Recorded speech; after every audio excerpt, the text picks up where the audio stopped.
Well, welcome in once again, everybody, to another exciting edition of the Golfer's Garden, where we help cultivate your game. I'm Dennis Silvers, along with my great co-host, Gene Perante from Golf Labs in San Diego, California. Gene is probably, I think, the ultimate authority when it comes to golf clubs, golf balls, shafts. Everybody and their brother in the golf industry comes down to use his lab to get pertinent data and information about their products that they're selling you, the golfer.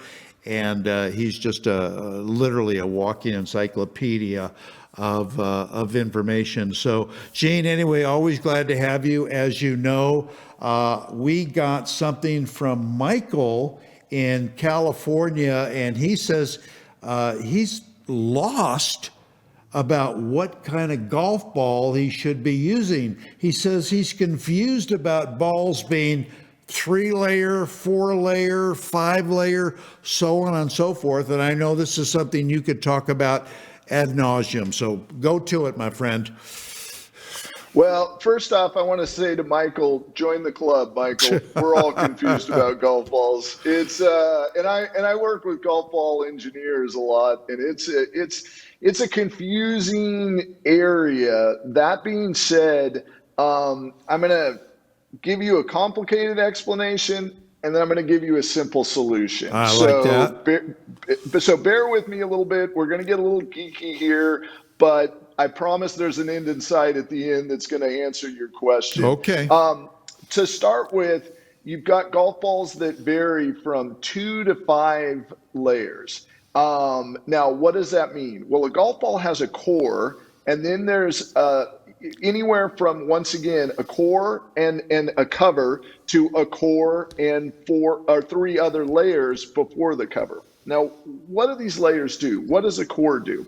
The core, essentially, when the golf ball is compressed against a face, whether it's a driver or a iron, the core acts like a backstop. It holds the ball, and then the cover slips or rides up whatever the angle is. Now, your driver is your strongest lofted angle. Say your lob wedge is your weakest lofted angle. Right. So how that slides up will influence what the flight characteristics of the golf ball do. Now, here's where it gets really complicated and kind of interesting if you're a little on the geeky side.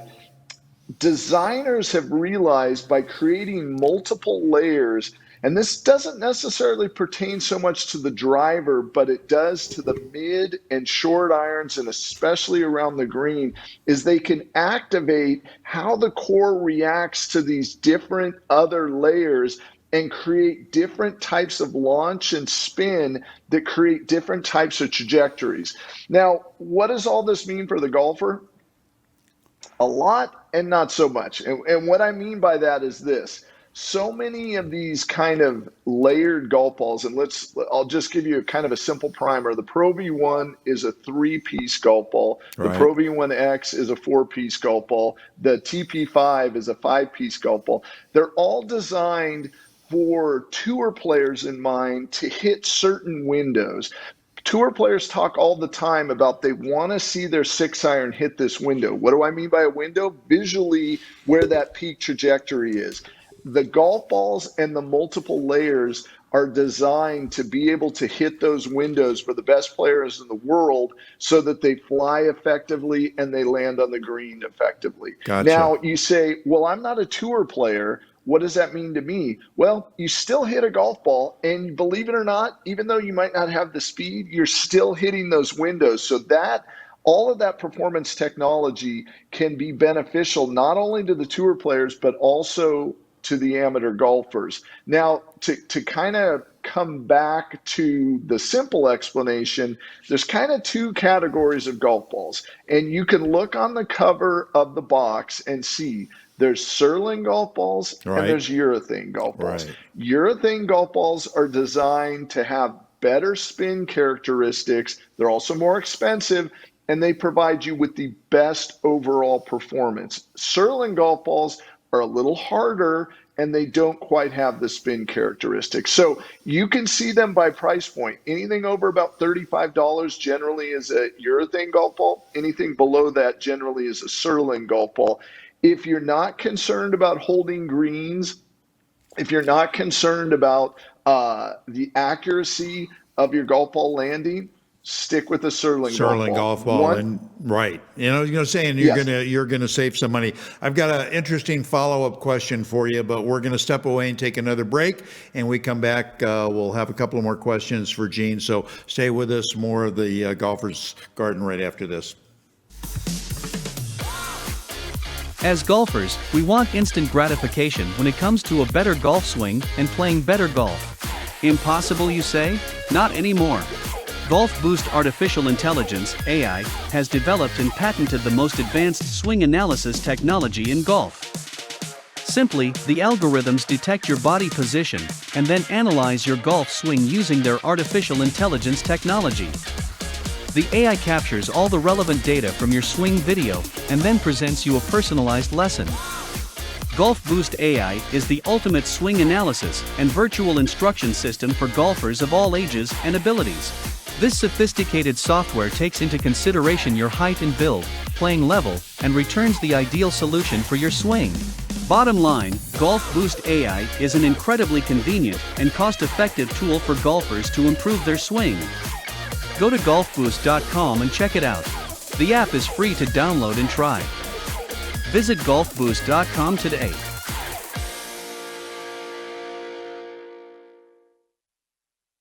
Golfers at every level strive to hit the ball like a tour player, setting the club perfectly at the top, storing all the energy as they unwind and their club head approaches the ball, striking it flush at impact and staring it down as it explodes off the club towards the target. Introducing Precision Impact.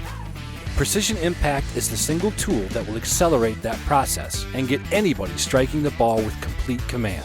Unlike any other product, Precision Impact is designed to keep the hands quiet and prevent the fatal flipping or scooping of the hands. This amazing product will actually reprogram your brain to keep your hands in the perfect textbook position. Precision Impact will soon have you hitting the most crisp, consistent shots of your life. As you start your backswing, you should hear several clicks as your wrist folds properly for a perfect set at the top of your swing. From there, allow your arms to fall as you aggressively rotate through the ball, knowing your Precision Impact will keep your hands and club head in the ideal position. Order now at PrecisionImpactGolf.com and never look back. All right, welcome back, everybody, to more of the Golfer's Garden. I'm Dennis Silvers, along with my great co-host, Gene Perante. We're talking golf equipment, of course, and that's what you want to know. We're talking specifically about golf balls. Gene, how much of the characteristics, what's put into the golf ball, makes it spin more than other balls, or is it due to the type of swing that you might put on, like a sand wedge or a pitching wedge, and you see these guys backing up the ball? What's more prevalent, with the type of force, the type of swing, or the characteristics of the golf ball? Good question. I would say 70-30 swing versus ball. But that being said, if you have a pinnacle, you're not going to spin it at 9, 10,000. You're going to spin it at 5,000, no matter what kind of action you put on it. So it's a little complicated in that we do tests all the time, and we'll set up for tour conditions and say if a urethane golf ball spinning at 9, 10,000, Surlyn golf ball will spin at 5,500, 6,000. But there are some Surlyn golf balls that spin at 7,500. So Right. they're 3/4 as good as a urethane golf ball.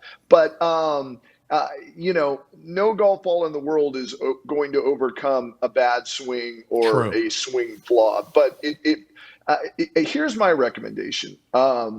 When you reach a point, so if money's no object, buy urethane golf balls. Strongly recommend that. If you are price sensitive and you're wondering, because they will improve your game overall because they perform better. But let's say money is an issue, and you're not quite certain if you want to spend $48, say, for a dozen golf balls. Here's what I recommend. Look at your game.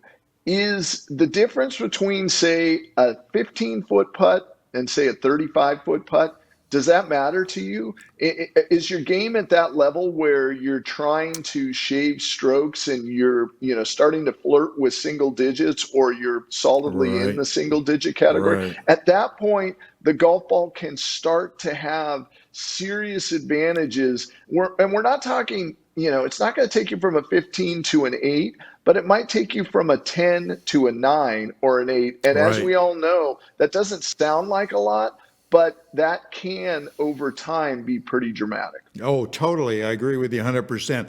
How much does swing speed affect the performance of the golf ball, whether it's a premium ball or a game improvement ball, a less expensive ball, Gene?